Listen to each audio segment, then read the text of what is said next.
Good evening, everyone. It's a great pleasure to welcome you all here today on behalf of both the Foundation of Ilija Kolarac and the Institute for the Study of Culture and Christianity as chief organizers of this presentation today.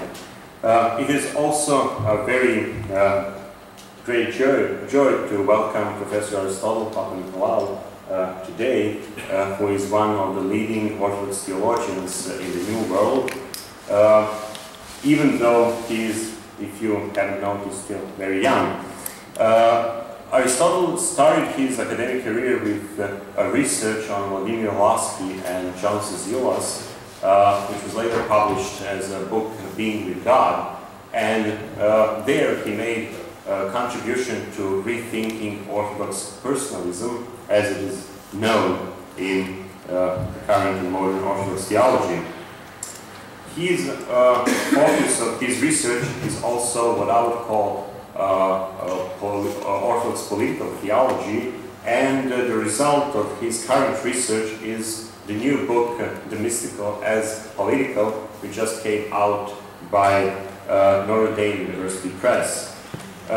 You can find flyers here, all of those who are interested in this book to explore it and maybe to order it. Without further delay, I would invite Professor Papanikolaou to give his lecture on Orthodoxy and democracy, which is a very current issue not only in the Orthodox countries but elsewhere as well. And we'll later have some time for discussion. The presentation will be in English, but we can later discuss both in English and Serbian. I can translate your questions for all those who don't feel comfortable in expressing in English. Thank you so much, and please join me in welcoming.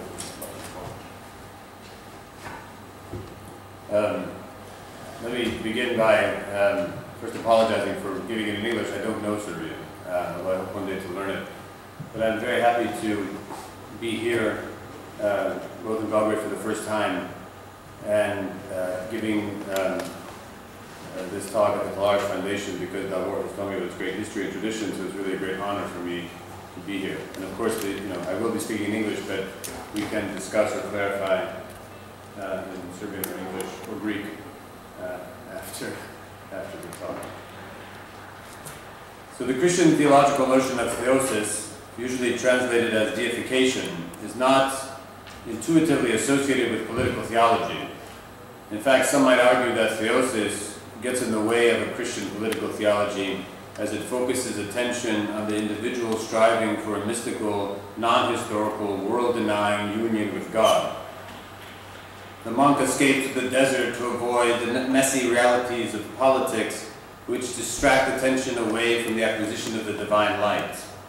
Supporting this view of the apolitical nature of deification is the fact that the Christian tradition most associated with the idea, the Orthodox Christian tradition, has never really been known for its political theology, except for what some interpret as the Eusebian glorification of the Christian emperor and the Christian empire, which is pejoratively labeled Christendom in America and in the UK. If one were to analyze more closely all that is implied in the Christian theological notion of theosis, one would more closely see that theosis has everything to do with politics, that the mystical is the political. Admittedly, the association between theosis and politics is not self-evident. The problem could be with the word deification or theosis, as it conjures up images of individuals striving towards some sort of superhuman, godlike transformation, the individual acquisition of superpowers. If there was one thing, however, that deification was not meant to signify, was the human transformation into Zeus. As a result of the misunderstanding that surrounds the word deification or theosis, I prefer in English the less literal translation of divine-human communion. First, divine-human communion reminds us that theosis is primarily a relational category. The human transformation that it signifies results from a relationship with God. This relationship, however, is not one of distance, but of progressive union with the life of God that does not obliterate the difference between God and the human. It does not allow this difference to preclude communion. Instead, this difference is the precondition for such a communion. Above all, theosis asserts that the human was created for a communion with God. But one cannot stop there. To assert that the human is created for communion with God is not to make a statement about the structure of creation, it is to make a statement about the structure of creation itself. Although creation is ontologically other than the uncreated, it was created with the capacity of presencing the uncreated. Although existing as the not God, creation is not the enemy of God, even when immersed in sin, nor is it in competition with God. It exists with the eternal capacity for transformation, which is nothing other than the presencing of the divine in its very materiality. This capacity to embody the divine is what contemporary Orthodox theologians refer to as the sacramentality of creation. To assert that creation was created for communion with God is to simultaneously claim that creation already exists in and through the divine, that the divine is latently present within the material creation at its core. So the emphasis thus is on divine-human communion, because the burden to figure out how to untap the latent presence of the divine within creation ultimately depends on the human. Divine-human communion is not meant in any way to denigrate non-human materiality. Quite the contrary. It is simply meant to emphasize how communion with divine, for which all of creation was destined, depends on how humans relate to God. It is well known that humans have developed the capacity to destroy the earth. Theosis simply asserts that the thriving of creation is proportionate to the degree in which humans commune with the divine. The sacramentality of creation is then not untapped through acts of magic, but through an ascetics of divine-human communion, performance of ascetical practices that opens one up to communing with the life of God that is in and around creation and, according to Orthodox Christian theology, communicated definitively in Jesus Christ. One way to see the Christian asceticism is as a tradition of thinking and the kinds of practices one needs to perform so as to make oneself available to God's love that is always being offered. The point of the practices is not to earn or to merit communion with God, which doesn't make any sense, but to remove what gets in the way of experiencing what is already available. In the end, the Christian ascetical tradition took very seriously the command to love God with all your heart, all your soul, all your strength, and all your mind, and your neighbor as yourself. But it also realized the paradoxical nature of the command. One cannot will oneself to love. Asceticism is a tradition of thinking on how to fulfill the commandment, which is theosis. Divine human communion is to love God with all of one's heart and strength and mind, singularly, and to love neighbor as the self. To exist in this way is to exist in communion with God. And yet the realization of that love requires work. One must learn how to love. Reflecting on the Christian obligation to love, Christian ethics has either debated what love is, eros, philia, agape, or how loves are to be ordered. For example, Christian ethics has considered the question of whether Christians have an obligation to love all equally, or if one is obliged to love family before friends. And ascetics of divine human communion is concerned not so much with discerning whom one is obliged to love over whom, but with what gets in the way of love. For example, and this is a very American kind of example, it makes very little sense to tell a woman who's addicted to drugs or to crack in America, which is very widespread.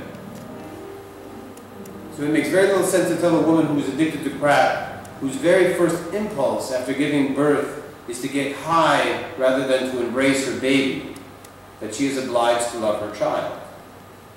The most that such an obligation can point to is what is possible for her as a mother. False ego constructions, repressed losses, destructive practices that lead to addictions, together with the simple fear of not mattering, often get in the way of loving the people we say we love. It is simply difficult for humans to love their family members, siblings, parents, children, let alone love their friends and neighbors. An ascetics of divine human communion is meant to be a performance of practices that move the human toward fulfilling the command she is obliged to fulfill. To be created for communion then with God is to be called to learn how to love. An ascetics of divine human communion is the performance of practices aimed at moving one toward the acquisition of the virtue of God. It is not a formula, but more like an artistic tradition that passes on time-tested practices. If the Christian calling is to learn how to love, then ascetics of divine human communion, or theosis, cannot be confined either to the monastery or to the church.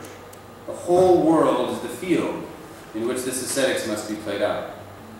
And if this learning how to love goes beyond family or other Christians, and includes the neighbor or the stranger, then politics cannot be irrelevant to an ascetics of divine human communion. In fact, insofar as politics can be construed as an engagement with the neighbor or the stranger, then politics must be considered as one of the many practices within an ascetics of divine human communion. The political community is not the antithesis to the desert, but one of the many deserts in which the Christian must combat the demons that attempt to block the learning of love. In no other field is the temptation to monsterize the neighbor more compelling and more seemingly justifiable than in the field of politics. In no other space, then, is the Christian more challenged to fulfill the commandment to love than in that of politics. Orthodox theology must draw out the implications for a political theology of the Christian claim that humans were created for communion with God. It must do so by deducing what the principle of divine human communion implies for Christian political theology. If Christians affirm the principle of divine human communion, then to be consistent, what kind of political community must they support and advocate? Do concrete Christian practices of divine human communion shape a particular form of political community? Again, Christians do not engage in practices of divine human communion only in the church, even if the church is the fullness of the realization of all the practices can make available. Christians engage in these practices no matter where they are, and so by performing these practices, they are not simply affecting their bodies, their families, or their church communities, but potentially the political spaces they inevitably inhabit. If truly performing an ascetics of divine human communion, what form of political community are these practices shaping? Two trends prop the urgency of this question for Orthodox theology. First, the fall of communism within the traditional Orthodox countries has revealed an unpreparedness on the part of Orthodox Christianity to deal with the question of political theology in a way that is consistent with its core axiom, the principle of divine human communion. And second, recent Christian political theology, especially in the West, some of it even evokes the notion of deification. The notion of deification now has become very popular amongst the Catholics and the Protestants in the West. Has been very critical of liberal democracy, implying a kind of mutual incompatibility between a Christian worldview and that of modern liberal democracy. Both of these recent trajectories within Christian political theology must be engaged in attempting to discern a political theology based on the principle of divine human community. The first signs of a distinctively Orthodox political theology, one that would wield considerable influence on what would become the Orthodox Church even beyond the definitive fall of the Roman Empire in 1453, are seen in the writings of Eusebius of Caesarea, who lived around the 3rd to the beginning of the 4th century. It is tempting to attribute Eusebius' providential view of history to a strict Christian monotheism. The one emperor and his empire are extensions of the one God and God's sovereignty. There is some truth to this assessment, though it needs some nuancing, since Eusebius espoused a radically Trinitarian monotheism, albeit a subordinationist one. Eusebius does not present a picture of the one God standing over and against the not God, exercising God's power at will. His emphasis is somewhat consistent with the early Christian writings insofar as his focus is on the Father's kingdom. The kingdom of God the Father is mediated by the, quote, divine word, who administers his Father's kingdom on behalf of all who are after him and subject to his power. The divine word who pervades all things and is everywhere present, unfolding his Father's bounties to all with unsparing hand, has accorded a specimen of his sovereign power even to his rational creatures of this earth. End quote. Rather than presenting a nominalistic God with absolute power over creation, Eusebius presents what looks like a sacramental image of the empire, insofar as the structures of the Christianized empire make present the sovereign presence of God and thus the heavenly kingdom. It is this sacramental imagination that would exercise a decisive influence over Orthodox understandings of politics and culture well into the 20th century, as Orthodox thinkers would not limit this communion simply to the individual soul, but to all of the materiality of creation, including the constructions of society and culture. According to Eusebius' understanding of the iconic presence of the Word, the division of labor naturally follows, in which the emperor functions as a sort of priest in relation to the manifestation of the Word in the wider society of the empire, while the bishops were charged with the cultivation of the image in the individual souls. The two would have to work together insofar as their own spheres of responsibility were mutually conditioning. The cornerstone of Eusebius' political architecture is not, thus, a simple notion of monotheism, but his affirmation of divine human communion in the Word.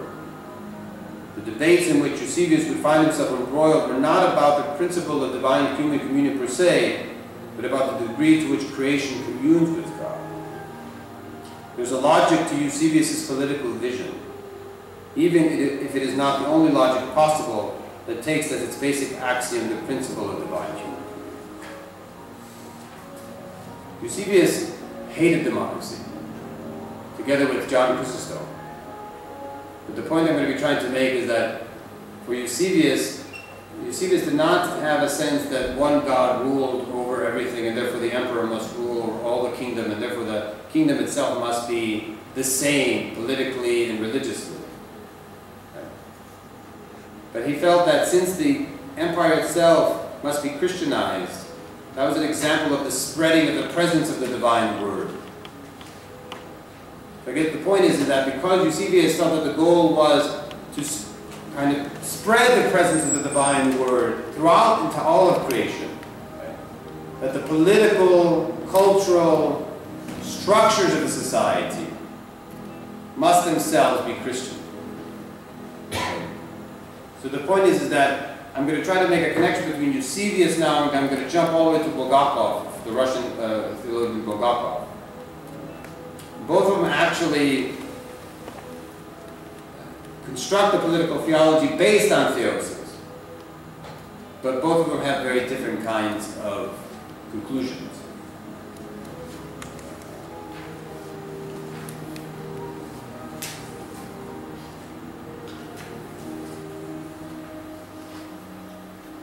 Okay, so it is really one of the most fascinating questions in the history of Christian thought. Why in its 1100 years of existence the Christian Roman Empire never produced anything even remotely close to Augustine's city of God? One argument for this difference could focus on how the demise of Western Christianity began with Augustine, since he rejected the essence energies distinction and by so doing rejected theosis. This is something which someone like Christos Yanaras advances, which I think is wrong. The implication is that the city of God is a symptom of a way of doing theology that is not present in Greek Christendom. Such a position is less of an argument and more of a strategy to justify the lack of any political theology in the Orthodox Christian world by identifying the presence of such a treatise as a symptom of what's wrong with the West. Even if it is true that Augustine rejected theoses, which he didn't, such a rejection does not necessarily mean that the concept of divine human communion should not lead to implications for questions related to political theology.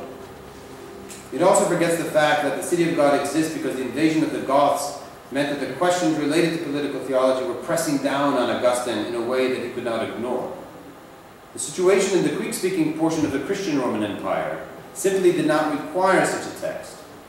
An explicit political theology was not produced in the Orthodox Christian East because the questions that would produce such a theology were simply not asked. And nor would they be asked in the Orthodox world until mid-19th century Russia. The Ottoman situation did not result in the need for a political theology other than in the form of the belief that the Ottoman Empire simply needed to be replaced by the former Christian Empire.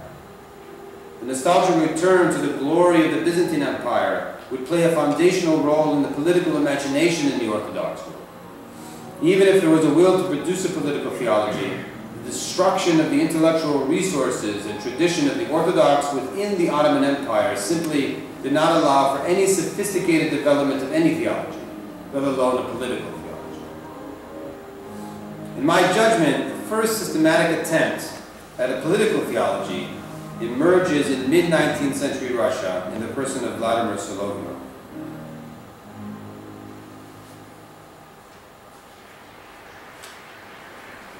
Solovyov exercised an enormous influence on the intellectual life of Russia, especially in the late 19th and early 20th centuries, when there was a backlash against the positivism that dominated Russian intellectual life in the 19th century. The most sophisticated theological elaboration of Solovyov would be accomplished by Sergius Bulgakov, at the time arguably the most profound Orthodox theologian since Maximus the Confessor, especially in terms of a cosmic theological vision based on the unity of the divine and the human in the person of Christ. Like Solovyov, Bulgakov also thought that the principle of divine human communion must translate into a Christian political and economic vision. What is slightly different from Solovyov's and Bulgakov's context is that the latter was writing during a period in which the political situation in Russia was reaching a boiling point. The clash of political ideals was no longer theoretical, but was realizing itself in on-the-ground confrontations. There was a palpable sense of revolutionary change. It was simply a question of who would have the greatest chance of winning the hearts and minds of the general population. Bulgakov sensed the real dangers of the popularization of Marxist socialism, to which he proposed his own Christian socialism. He knew, however, that the credibility of Christianity had been so badly damaged by the institutional church's collaboration with the imperial state, that to persuade the general population that Christian socialism was a more attractive option than atheistic Marxist socialism would be a challenge. As early as 1905, however, Bulgakov's, this is before his sort of full conversion to Christianity, Bulgakov's sympathies with Western style of democracy are discernible, though he consistently refused to identify orthodoxy with any specific political philosophy. He endorsed Solovyov's idea of free theocracy, arguing that Christian politics must be guided above all by belief in the freedom and dignity of the human person, and it must concern itself with spreading the love of one's neighbor beyond inner moral feeling and into concrete political economic relations. The ideal of Christianity is free theocracy, understood as a kind of religious anarchism in which humanity is united by love free of all compulsion. But the corruption of human nature that makes this ideal presently impossible leaves Christians with only one course of action, and that is to, quote, subject the Leviathan of the state to Christian tasks, to strive for its inner enlightenment, forcing it to serve Christian ideals in approaching the absolute ideal of the freedom of the person, of universal love, end quote. Christianity can do this only when it liberates the oppressed from their enslavement, and when it gradually destroys, quote, force, despotism, and bureaucratic tutelage, through the development of self-government and social self-determination, under which government, authority, and society gradually emerge, end quote. Bulgakov states that, quote, at one end of this path stands centralists, autocratic despotism, which turns those who have the misfortune of being its subjects into slaves. At the other is the free union of self-governing communes, a federative union of democratic republics, a worldwide United States. I repeat, none of these forms in themselves has any absolute significance. They are all merely historical means. However, if their approximation of the idea were measured, then the Christian form of government is in no way the Tartar Turkish type of despotic autocracy, which has been elevated to its rank by Byzantium and the cringing official church, but rather the federative democratic republic the English dissidents who emigrated to America understood so well in their time, end quote. Bulgakov also anticipated many of the themes that circulate in what's called contemporary liberation theology. He argues Christian clergy must also learn to judge which groups in Russia's social struggles are the only oppressed ones, so that they may work on the side of true justice. In general, Bulgakov argues, Christians should stand on the side of labor, supporting the masses against exploitation by the capitalists. Bulgakov gives credit to the Democratic and Socialist parties for having already discovered this truth, and it is Christianity's job to immediately adopt it and integrate it into Christian politics. Christians should support the formation of labor unions, the education of the working class, the shifting of the tax burden off of the poor onto the rich, and the gradual transference of the land from the aristocracy to the laborers who work it. He further argues that the social sciences will reveal the means by which Christian ideals are to be idealized, and for that reason Christianity must abandon its suspicious attitude toward them.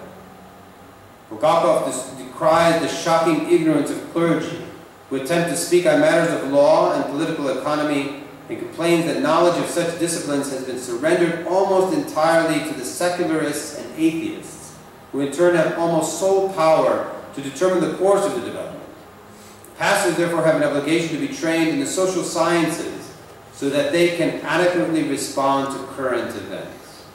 The Church could then offer its own political and economic science, which would draw on Marxist analysis while resisting the positivism that undermined the role of human personality in historical development.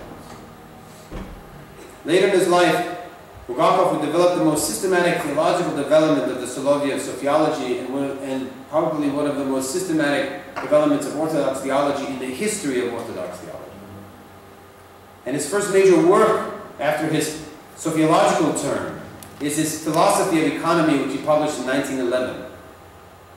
After this sociological turn, even toward the end of his career, and after he was exiled from Russia, Bulgakov did not change his view much on Christian politics. The sociological turn entailed an understanding of the world as already participating in the life of God, and moving toward a realization of created Sophia in the world, which is an image of or repetition of the eternal life of God as Trinity, as Sophia. Christian work in the world is to transform the material so as to fulfill its created capacity to presence the divine, which is created Sophia. There is necessarily then for Bulgakov a Christian politics and a Christian economics insofar as Christians are called to transform all relations so as to realize created Sophia that is already latently present in the material creation. Toward this end, Christianity cannot be identified with any particular political philosophy or any particular economic theory. What Bulgakov is looking for is the form of government that allows for the realizations of principles most consistent with his sociology, the realization of which is created Sophia. From this sociological vantage point, which is one of divine human communion, Bulgakov does not stray much from the conclusions he drew in his 1905 essay, An Urgent Task. In 1935, he published The Orthodox Church, which, although not overtly sociological, is written at a time when his mature sociological theology had moved to its final form. In a lengthy passage that is worth citing here in full, he writes on Christian understandings of the church-state relations. He said, "Separation of church and state, under different forms, has replaced the ancient alliance. The separation at first imposed by force has been accepted by the Orthodox Church also, for it corresponds with its dignity and its vocation. The liberty we find in the United States," now this is the Russian Bulgakov speaking in France now. Okay. "The liberty we find in the United States is now the regime most favorable to the Church, most normal for it. It frees the Church from the temptations of clericalism and assures its development without hindrance. Doubtless this system is valid only provisionally, depending upon its historical usefulness. New dangers, new difficulties arise in this way, analogous to those which existed at the time of the alliance between church and state. The church may be led to interfere in party politics. The latter, in its turn, may divert the church from its true path. But an essential advantage remains. The church exercises its influence on souls by the way of liberty, which alone corresponds to Christian dignity, not by that of constraint. Constraint leads more quickly to certain results, but it carries with it its own punishment. Contemporary history in both East and West proves this. We cannot close our eyes to the less desirable results of the separation of church and state. In our time, when personal liberty is more and more disregarded, the separation often becomes direct or indirect violation of the rights of the church, extending even to persecution. But we must have faith that in spite of these trials, providence is leading the church to free itself from heterogeneous, parasitic formations which have invaded its body during the centuries. The ultimate influence of church on life, and especially on the state, will be only increased by separation of church and state.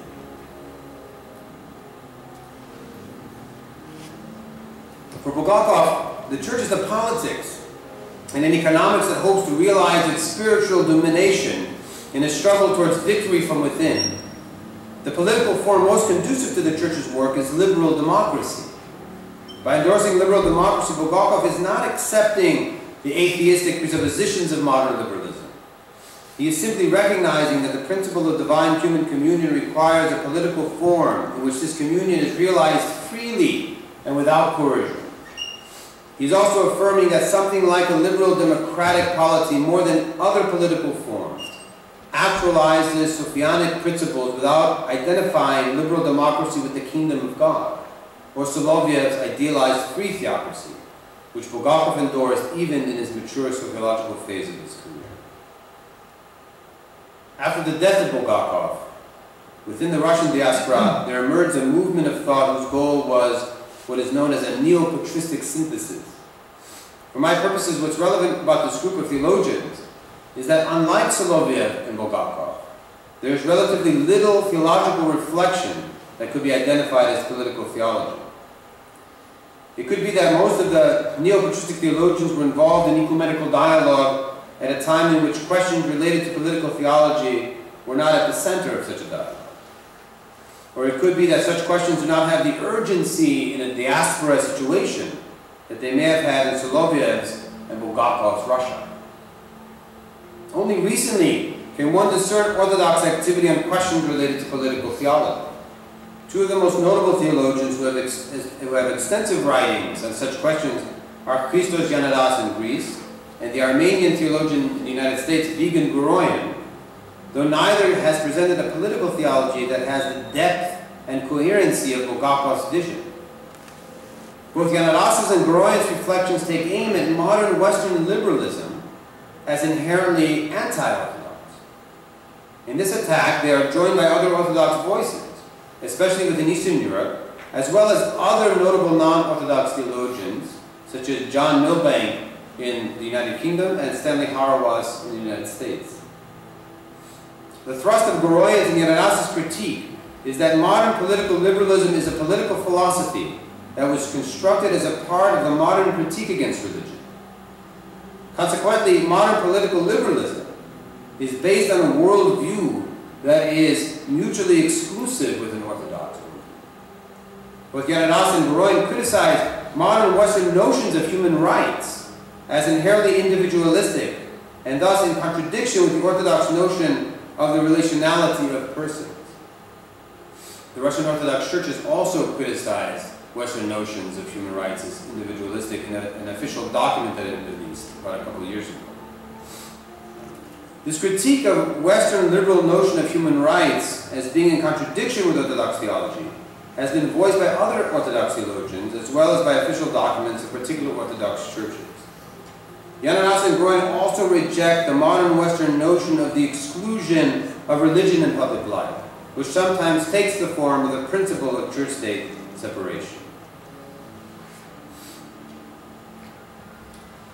Not all Orthodox theologians have condemned liberal democratic notions of human rights.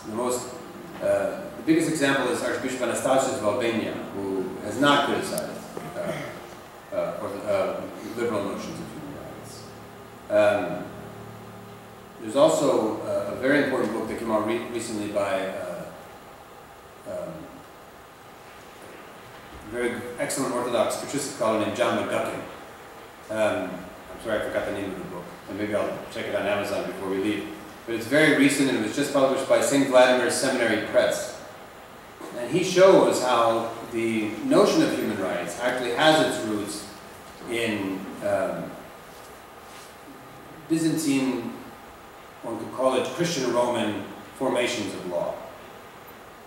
So I think it's not simply an attack against civil rights, although that's been the most, the have been the most, have been the biggest voices in this. But there are other Orthodox voices that don't necessarily, and the Russian Orthodox Church, but there are other voices that don't necessarily agree with this view. And I'm on the other side, I don't agree with that view.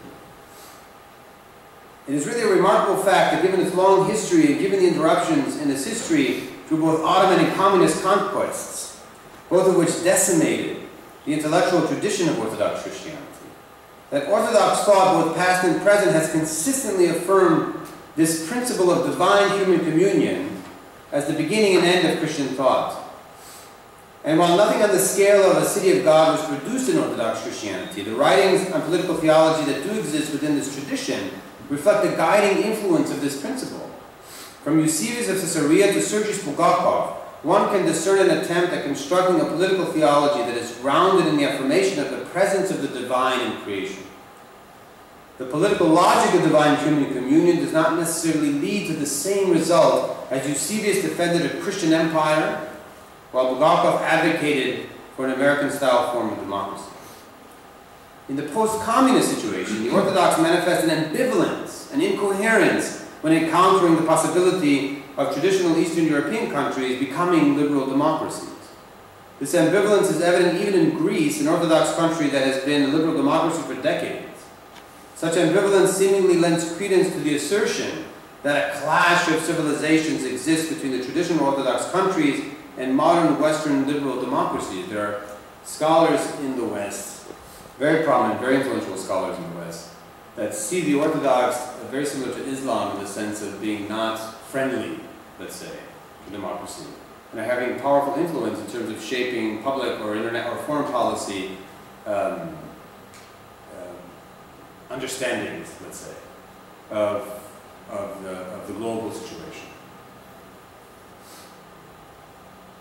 While appeals to the past are abundant, what is missing in the sporadic Orthodox comments on liberal democracy is any assessment based on the axiom that no good Orthodox would deny the principle of divine human communion or theosis. I would like to end my talk by responding to this Orthodox critique of modern political liberalism and by offering a set of principles that will outline what I think is an Orthodox political theology that is adequate to the current situation. First, it is clear that in the current globalized situation that such an Orthodox political theology is not a luxury, but a necessity. In other words, in no other time in its history has the urgency of questions related to political theology pressed themselves upon the Orthodox tradition than in the current situation. 2. An Orthodox political theology must follow the inspiration of Soloviev and Bulgakov and have as its basis the Orthodox affirmation of divine human communion, crystallized in the theological controversies of the 4th to the 8th century. 3. In developing a political theology, Orthodox theologians must be self-critical of the tendency to reject certain options simply because they are Western. Such a tendency is not theology, but a reduction of orthodoxy to a form of ideology, or in theological terms, idolatry. Orthodoxy is much more than simply what the West is not. Orthodoxy must also open to the irony that because orthodoxy is not taken for granted in the West, it may provide conditions for an articulation of orthodoxy not possible in geographical regions where orthodoxy is taken for granted. 4. An Orthodox political theology for today must be a modified form of political liberalism. I would argue that for several reasons, Groen and Ananas are wrong in asserting that modern Western political liberalism is, in its essence, contradictory to an Orthodox worldview. The rejection of modern political liberalism is based on too narrow a view of political liberalism as individualistic, godless, and amoral. They forget that the contours of what is called political liberalism are constantly being debated.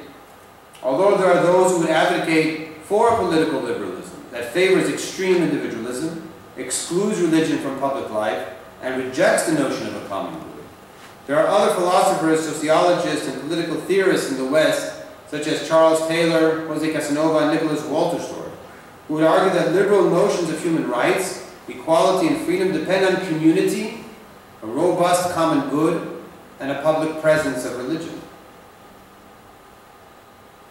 If we agree, however, with Koroyan that what is called Eucharistic ecclesiology is the most adequate Orthodox understanding of the Church, then Koroyan is correct in claiming that a Eucharistic ecclesiology precludes any identification of any political community with the kingdom of God, and that the Church should always be prophetic in relation to a political community. Right? So no political community is identified with the kingdom of God, not even the Byzantine Empire. It is a sad fact of Orthodox history, past and present, that our Orthodox churches fail in their prophetic role.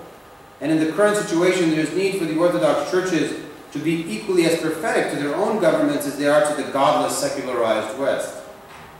Not identifying the Eucharistic community with any form of political community does not mean, however, that an Orthodox political theology cannot affirm the principles of political liberalism. In fact, because the world is not Eucharisticized, the Orthodox must accept the necessity for a political community whose citizens are not necessarily all Orthodox. The end of such a political community could not be the fullness of divine human communion, and would thus be distinct from that end that the Orthodox claim is realized in the Eucharistic community. As a result of the necessity of these two communities with distinctive ends, the Orthodox must develop a positive vision for such a political community and not simply be in a relation of prophetic critique. Such a positive vision can itself be based on an Orthodox theology of the Eucharist. Political community would be judged by this Eucharistic vision of an event of communion of the faithful with God and with each other that constitutes each of the faithful as person, that is, as irreducibly unique and free. With its emphasis on freedom and equality, a form of modern political liberalism that emphasizes the common good, the public role of religion, and relationality, provides a foundation for a political community that mirrors this Eucharistic vision, insofar it provides the conditions for a community that values the irreducible freedom and uniqueness of each human being. And the relation of the institutional church to the state, although the institutional church should have a public role in a political community formed by the principles of liberalism, it must also know its limits and not use its authority and power to transgress these principles of its own political theology. In Orthodox political liberalism would also necessitate the use of human rights language toward the formation of a political community. I do agree that there needs to be a greater recognition that human rights language cannot be so easily grafted onto an Orthodox Christian understanding of God and the human person, especially if the Christian God is one of incarnation and communion. From an Orthodox worldview, the evocation of rights language is linked to a failure on the part of humans to relate to each other as God relates to each one of us. Without the recognition of this failure, then human rights language could imply a theological anthropology that is not consistent with the realism of divine human communion, and thus the sacramentality of all creation. However, if we recognize that in the absence of Eucharistization of the world, there is a need for political communities, the Orthodox can and indeed must endorse human rights language, since human rights language structures communities in such a way that humans are treated as unique and irreplaceable, thus mirroring sacramental communities. In other words, human rights can be considered a practice, an ascetical practice, that realizes uniqueness and irreducibility, even if to a lesser degree than what Orthodox theology affirms as possible. Insofar as this ascetics of divine human communion is performed always in relation to the other, then politics must be reconceived as an ascetical practice. Okay. For me, that's kind of a radical claim. Ascetical practices is usually prayer, fasting. Politics is an ascetical practice. Admittedly, politics was never thought to be such within the ascetical tradition. There was always this asceticism, politics kind of division.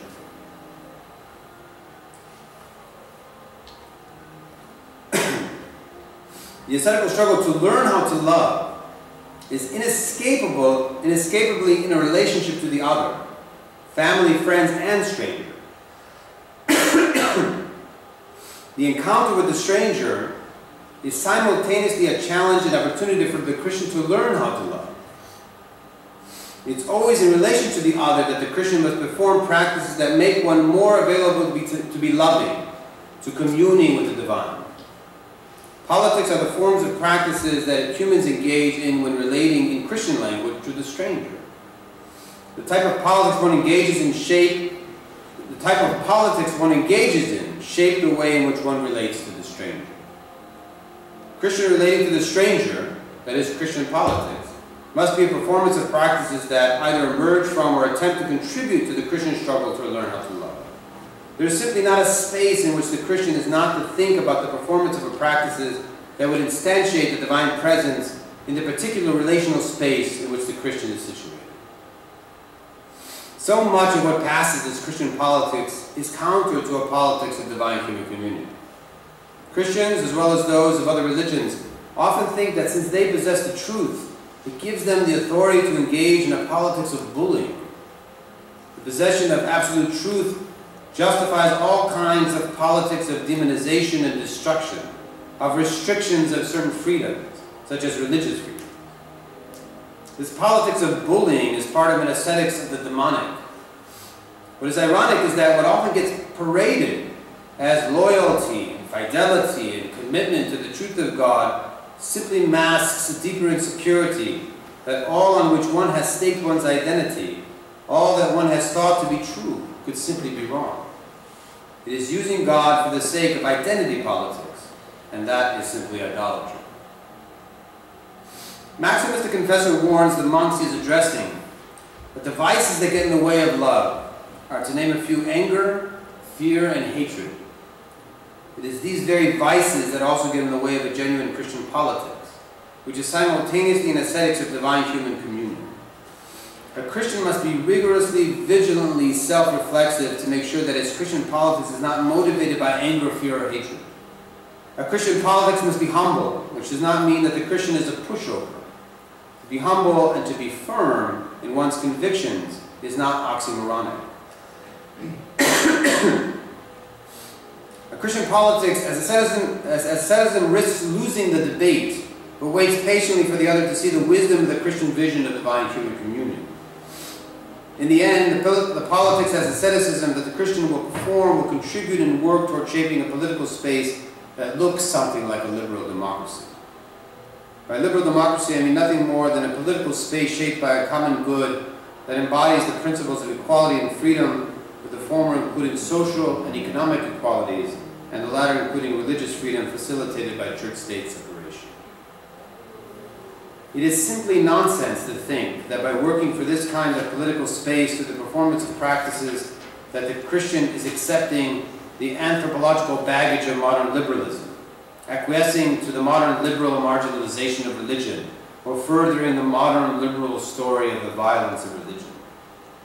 Those who argue for a mutual exclusivity between any form of liberal democracy and the Christian Eucharistic vision of the Church are inserting agnostic dualism into the Christian theopolitical imagination that is simply not consistent with the logic of divine human communion. While fully recognizing that the fullness of the Christian vision is a church that exists Eucharistically, the Christian attempt to embody a Eucharistic mode of being in the world recognizes that the political is not the ecclesial, that how a Christian exists in the world affects the form of the political space, that the political space serves a purpose distinct from, but analogous to the Eucharistic understanding of the ecclesial.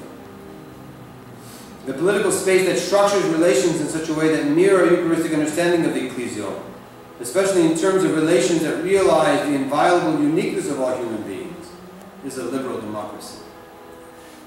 Since, however, the political is not the ecclesial, that political space must structure those relations to human rights language, and without some notion of the common good, which is revisable and debatable, the principles of freedom and equality embedded in the liberal democracy will simply implode upon themselves.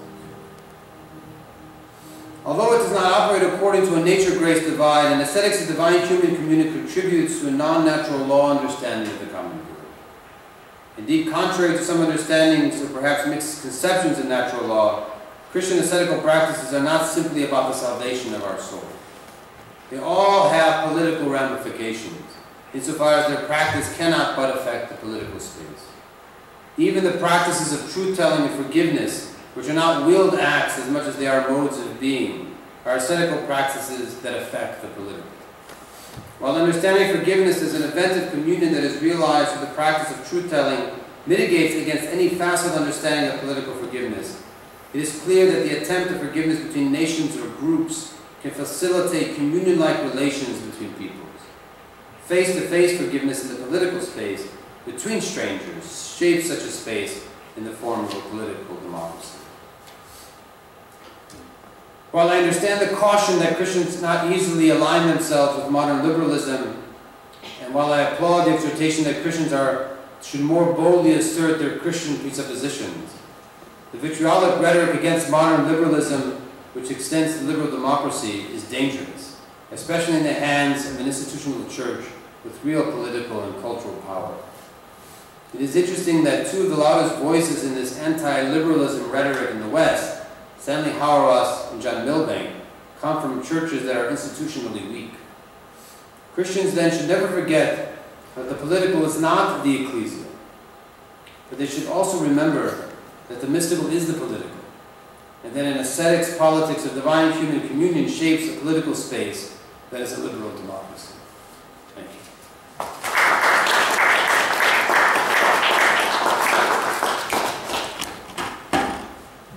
Thank you for this wonderful presentation. I hope there are some questions for you. I have many questions, at least, but I will give advantage to our audience. You were talking about orthodoxy and politics. I just finished reading a book about the biography of Joseph Stalin. And in this biography, it pointed out that he spent his entire university education studying to be an Orthodox priest. And this 4 or 5 years of education in Orthodox theology, he quit 2 months before he was to graduate, and then joined a revolutionary movement and became the biggest killer of men in mankind. It says in this book he is directly and indirectly responsible for the deaths of 80 million people. And that's the political side. Well, Stalin wasn't Orthodox, that's for sure. Well, I mean, he studied. Yeah, but he wasn't Orthodox. That's absolutely 100% clear. I mean, there's so much to say there. First of all, he's studying as a seminarian. You have to understand the cultural context of Russia at the time. I mean, the church was so entrenched in the cultural life of the society that there were many who went for becoming priests because it was a job to do. So studying as a seminarian didn't mean he had such great faith or anything like that. It just meant that it was one of those things within society that you could do and maybe perhaps advance through the ranks. And so I wouldn't read too much into the fact that he studied at seminary. So that's the first thing. And there's so much to say there, though. I mean, the great temptation of any religion, not just Orthodoxy, is to become sort of have this kind of privilege or preeminence within a particular cultural society. The Russian situation is very complicated, though, because the institution of the Russian Orthodox Church was controlled absolutely by the state apparatus there. But on the ground, there were priests. There were priests that started things like the social gospel movement that started in the United States. You have someone like Bulgakov saying that we need to use Marxist. Bulgakov was not a Marxist, but he said you need to use Marxist analysis so the priests could be educated on how to criticize certain economic relations. So it's a very complicated kind of situation. But the bottom line is that the Orthodox Church had a kind of somewhat privileged status, even though that was controlled by the state within Russia. And that kind of temptation can often blur you from seeing really what kind of political theology your belief in God calls for. And I guess what I'm really trying to argue is that there are moments in Orthodox history where there is a kind of political theology that's being espoused that's not consistent with what they claim about theosis. And something like a liberal democracy where the church is not privileged, ironically, is really most Christian. Well, what got me about this book, here is a man who studied to be an Orthodox priest, and 2 months before he was to finalize his studies and become a priest, he turns into the biggest killer in the history of mankind. Well, he didn't become the biggest killer immediately, but he became. He eventually became. Yeah. 1923 to. But that's more about. That's more. Well, I mean, you could say a lot of things about the seminary education at the time. Perhaps it wasn't very formative in some way, and that's probably the case. I'm not sure. I'm sure it wasn't very. Anyway, I don't necessarily know. There was a lot of stuff he learned and memorized, but I'm not sure it was very formative in the sense of becoming a kind of Christian activist. No. So it was very much a professional kind of education that allowed you to move in a particular position within a particular kind of structure.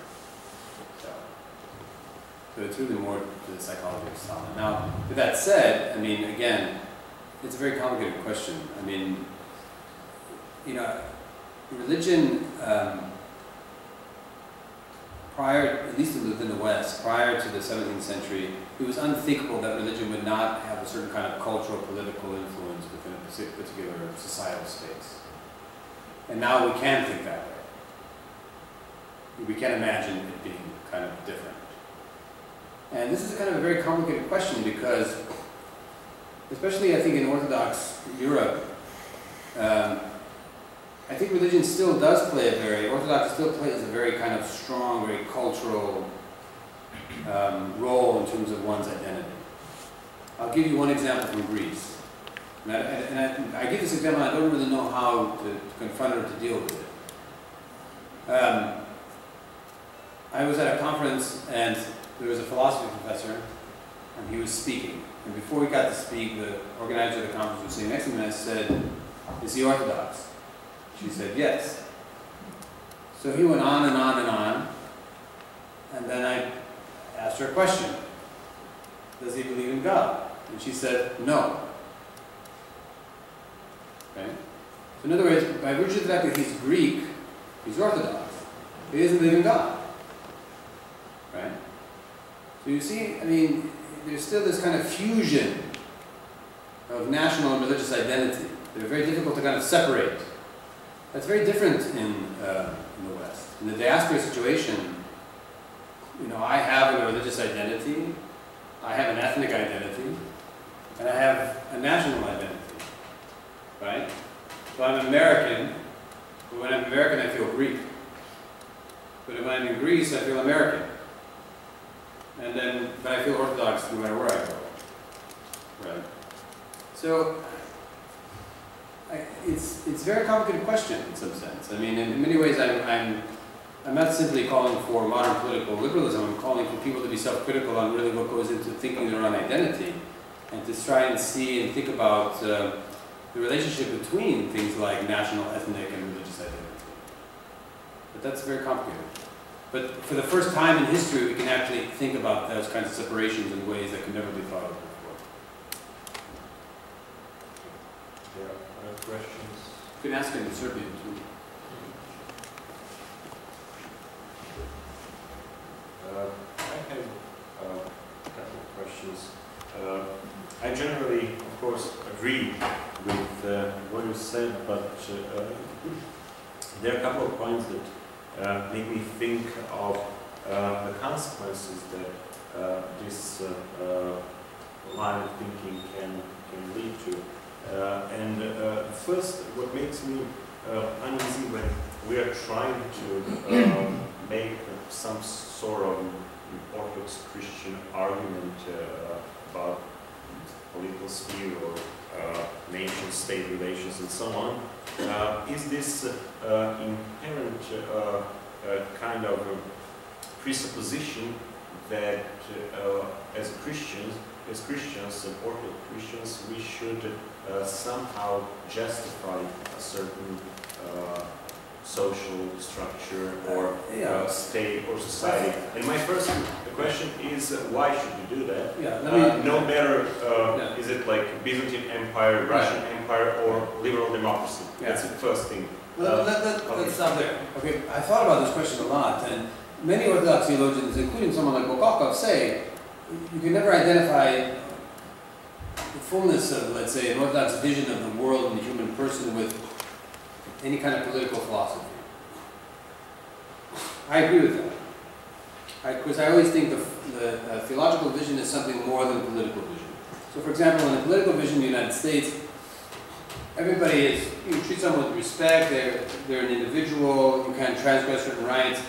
But, everything is always, there's always a distance with the other, right? So it's a kind of relationality that's based on mutual respect and dignity, but it's always a distance, right? And there's a very rigorous debate now in the United States about how we can think more communally. It's a movement in political philosophy called communitarianism. But that doesn't threaten this idea of individual rights. So I agree in some sense. What the Orthodox vision of the human person is more. It's not simply for me to relate to you and be nice and how are you and that's mutual respect and that kind of thing, right? It's more. There's more intimacy. One second. There's more of an intimacy that we're calling for. There's more of a kind of intimacy that we think humans can have with each other. I mean, loving the stranger. I mean, to me, that is the most radical thing that Christianity offers, right? And that's how Christianity is different than, for me, something like liberal democracy. However, I cannot imagine a situation of being kind of in a totalitarian state and an Orthodox Christian saying something like, well, we don't sanction any kind of political community, so somehow we can work with you, right? Somehow we can, in a totalitarian state, an Orthodox Christian, if they are learning how to love, and if they're engaging in ascetical practices, if ascetical practice is not simply prayer and fasting, but is really, then an Orthodox Christian would be, it would be hard to do this. In some ways you have to kind of form yourself to do this. But they would risk their life in some sense to fight against the injustices of Stalin. You see. But see, as they're doing that, what they're really doing, right, is working towards shaping the political space into what we're calling liberal democracy, right? So you have to name it somehow, right? I'm not, in terms of trying to support liberal democracy, I'm not trying to necessarily support John Locke or Thomas Jefferson or those particular theories. But it's more of a loose sense of this, that there are certain principles that have to guide a political community. And these are the basic principles that we have to guide for. And it's not simply theory. I'm not saying because we believe this. I'm saying that if a Christian is really takes seriously that they're working, their real goal is to learn how to love, then in a sense, the politics they would be engaging in would be trying to form a space that would have those principles guiding the space. So it's really more of a kind of bottom-up argument in the top. Yeah, but that's precisely the point where I slightly disagree, because I don't think that what the church is about and Christianity is about is only more than the political. It is also something fundamentally different. And more is different. Well, but more can be, essentially similar, but just more in amount. But my question is I suppose the following one: what I see as problematic part of each Christian political theology is this mirroring, that we should mirror somehow political practice and Eucharist, or the church structure. And basically, if we reject medieval theocracies and an argument which relied on this idea that there is a certain structure of the church and certain structure of the empire, and they should mutually correspond, so that's more or less the basic fundamental idea. We should in principle reject it also when it comes to modern political constructs. Not because they are good or bad, they are better than the political situation, political structure we had before, but because they can never be based on Christian principles. And that's my point. Like we can interact mutually as persons based on Christian principles, but I don't believe we can structure a political system or form a state based on Christian principles, because simply it's of a different sort. It's based on power, on exploitation, on domination, and all this. I think we agree. And maybe you're pointing to a weakness in terms of my trying to explain myself. I think we agree. The political is not the ecclesial. In other words, that there's a big conference on Maximus the Confessor, so maybe you can explain it in terms of Maximus the Confessor, right? Maximus has this theory that the logos and then what structures creation are these things he calls the logi. And everything has its own distinctive logi, right? That's related to all the other logi, but it's ultimately related to the logos, right?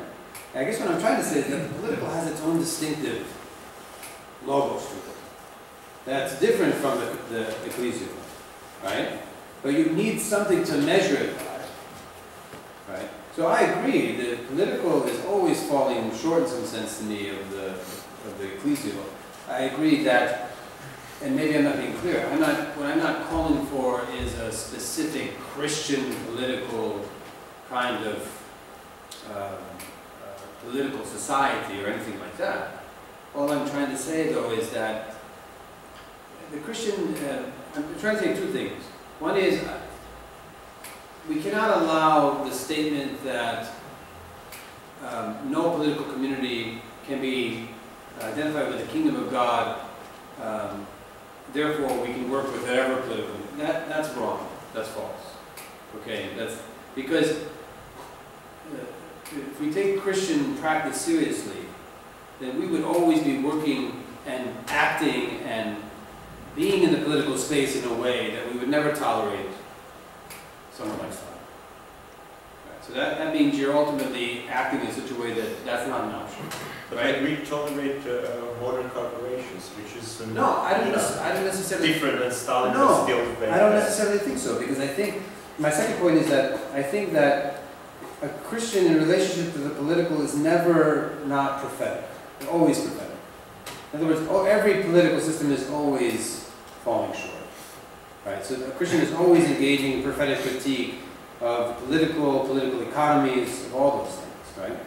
So there's a lot to criticize in liberal democracies as they're presently situated.